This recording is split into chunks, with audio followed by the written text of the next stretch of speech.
ทุกคนต่างก็อยากเป็นที่จับจ้องแต่กลับกลัวถูกเผยตัวตนที่แท้จริงดังที่ยังเกรงยก โอ้โหเชยแข็งมันยังต้มอยู่ แบ แบบ บ ที่ นี้ อาร์มอนชอบพูดไงล่ะขออภัยที่แนะนำตัวช้าไปหน่อย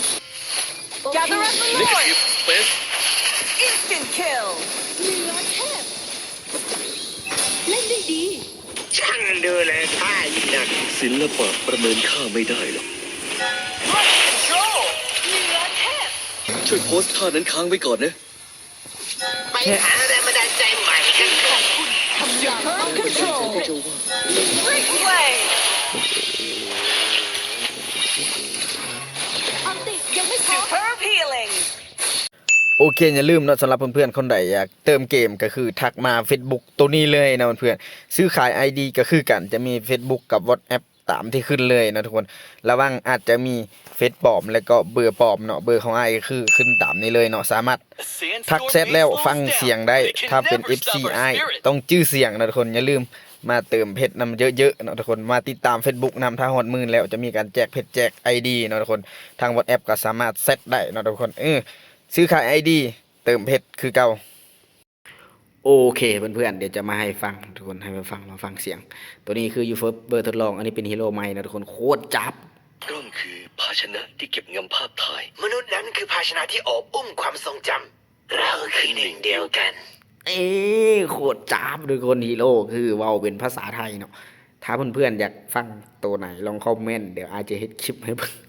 เดี๋ยวพาไปเบิ่งแบบขาวๆก่อนนะทุกคน ท่านแม่รักเมนิซ่ามากกว่า ก็เพราะนางเป็นคนปกติไงล่ะ และเป็น น่ะ ข้ออ้างสำหรับท่านแม่หรือของเรากันแน่ น่ะโคตรจับเลยทุกคนโคตรจับเลย ข้า เพื่อน ไม่ได้ปรารถนาจะไขว่คว้าความสมจริงในงานศิลป์หรอก ไม่ปรารถนาหรือไม่กล้ามาเจอหน้ากันล่ะ โอ้โหเว้าโคตรหลายเลย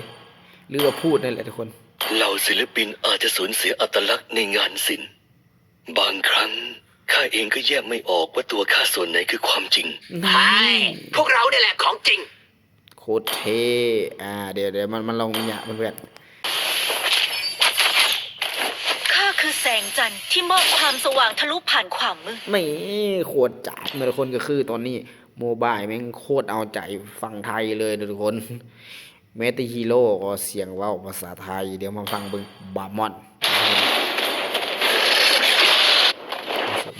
เลือดข้าเดือดร้อนเพราะตะวันตาย ไม่โคตรจับโคตรจับในงานมาเขา เหล่าปีศาจจะต้องจมกองเลือด แสงสว่างย่อมเป็นของความชอบธรรม นี่โคตรจับเดี๋ยวไปฟังเสียงไทยเกี่ยวฮีโร่เก่าๆล่ะจะเริ่ม เพื่อ ภาค เกียร ไท ติ ย ยศ นี่เดี๋ยวมันว่าเนี่ยมาไทยเกี่ยวว่าหน่อยได้ปะ เพื่อเกียรติยศ โอ้เบิ่งกิตติยศเข้มเดี๋ยวมาเบิ่งจุลง บุตรแห่งมังกรหวนคืนแล้ว ไปบุตรแห่งมันโกนโหนคืนแล้วโอ้ไปอะไรล่ะฮีโร่แบบเริ่มต้นเลยเวลาฮีโร่เริ่มต้นเสียงไปได้เลย เตรียมตัวลุย โอ้เต็มตัวลุยแค่นี้ แค่นี้มาลองสั้นตัวนี้น่า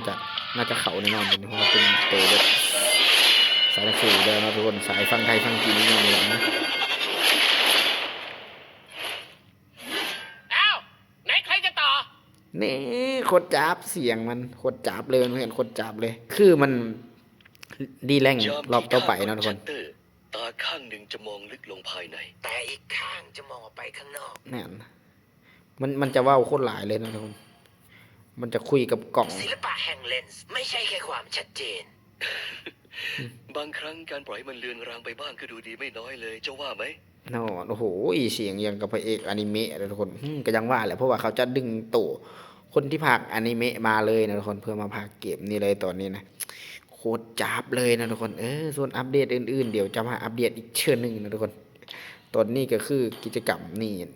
วาเลียแจกฟรีคือเก่าแล้วก็มีอีฉางเอกนี่กายไอเบิดเงินหลายนำทาบาปอีฉางของมันนะทุกคนปีนี้จะโบสนเอาแค่สกินแม่งโคตรเท่นะทุกคนโอ้ยเอกนารูโตะเฟส2มั้งเตรียมตังไว้รอเลยนะทุกคนสำหรับคนใดรอถาสกินอย่างกันทุกคนโอเคถ้าเพื่อนๆอยากให้เขามาฟังเสียงอย่างไงทุกคนลองคอมเมนต์มึงฮีโร่ตัวไหนนะทุกคนคลิปหน้าคลิปนี้เอาซ้ำนี้เขาเลื่อมเอาเสียงเขาแล้ว